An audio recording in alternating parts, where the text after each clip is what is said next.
Good morning, RF3 World Philippines. Gusto nyo kamong pumayat? Tara, mag-Cactumax na. Uminom na ng Cactumax. Ano po ba ang benepisyo ng Cactumax? Una, papapayatin ka. Pangalawa, bibigyan ka ng mataas na sustansya. Pangatlo, mataas ang kanyang protina. Pang-apat, hindi ka basta gugutumin.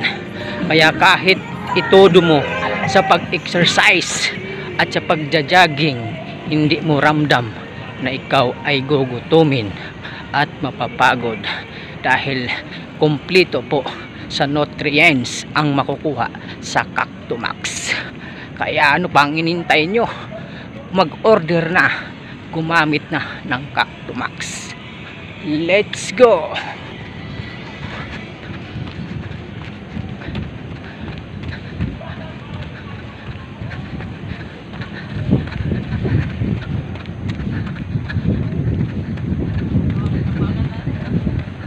Bagay ha?